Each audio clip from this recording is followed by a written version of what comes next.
नमस्कार सांग माने जय जगन्नाथ। 12 मासरे 13 पर्व, 12 मासरे सबुबले किछि ना किछि ओषा पड़ी थाए। सेथि मध्यरु षठी ओषा अन्यतम। षठी ओषा पिलांग दीर्घायु मंगल कामना करी एही ओषा करा जाई थाए। माँ माने एही ओषा को पिला मानंकर मंगल कामना करी दीर्घायु पाई पूजा करी थांती। षठी पूजा भाद्रव मास शुक्ल पक्ष षष्ठी तिथि रे पड़ी थाए। गणेश पूजार ठीक 2 दिन पर एही पूजा पड़ी थाए। एही पूजा पूरा उपास की काष्टा रही पूजा करा जाए नहीं। सब जिनस जमी खाती सेमती खाई पीकरी एटा खाली पिला मानक पई पूजा करा जाई थाए। एही पूजा 6 प्रकार फूल, 6 प्रकार फल, 6 प्रकार रंधा खाद्य, कारण षठी माँकर समस्त जिनिस 6 संख्या होई थाए।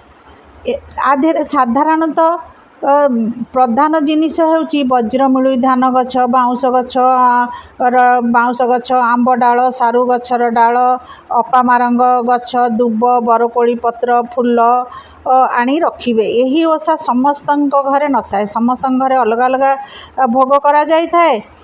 कहा कहा घरे संकुड़ी भोग होई थाए तो कहा कहा घरे 6 प्रकार साग पकाई रांधि थांती। 6 प्रकार परिबा तरकारी खेचुड़ी भोग करी थांती।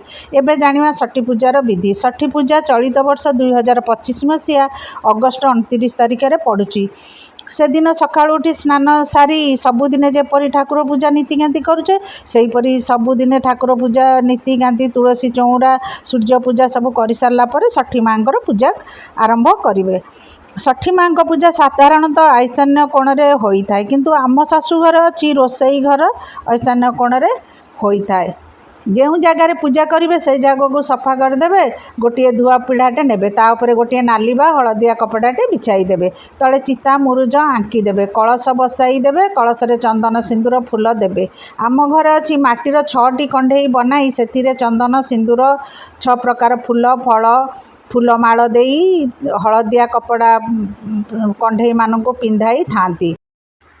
हलदिया सूता नहीं 6 खिय कर 6 खिय लेखे करी 6 खंड सूता को गंठी पकई से माँ को ऊपर चढ़ेबे। क्या घरे शिलपुआरे षठी माँ तैयारी करती, क्या घरे हलदी गोटा हलदी रे षठी माँ तैयारी करती, क्या घरे हलदी गुंडरे पानी गंगा जल देकी कंढे तैयारी करी पूजा करी थांती।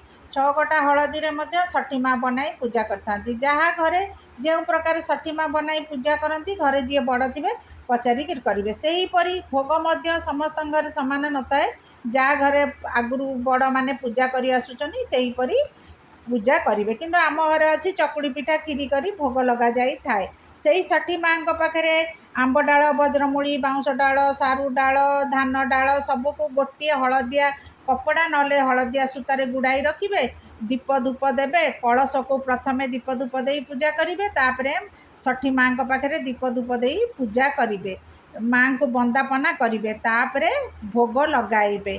पिला मानू से माँ पाखे बसाई पिला मुंडरे चाउल दुब फूल सब पकईकि छिंचबे। तापर मुंडरे टीका देवे। तापर पिला बंदापना करेंगे। से ही बंदापना कर सारा पर जो डाल को आम बांधिक रखी से ही डाल रे पिला मुंडरे आ पिठी रे बाड़े था 6 थर लेखे बाड़ेब। कहती पुराण रे अच्छी पिला माने बाड़ेले पिला माने वज्र होता टाण होता आ दीर्घायु होता। माँ पाखे जो हलदिया सूता देइथिबा से सूता को आनी छुआ हाथ में आउ ना बेकरे बांधिदेबा। माँ को 6 दिन जाए रखी था। 6 दिन पर पानी रे समस्त जिनस माँ विसर्जन करदे। यहीपरी षठी पूजा करेंगे। लाइक करेंगे।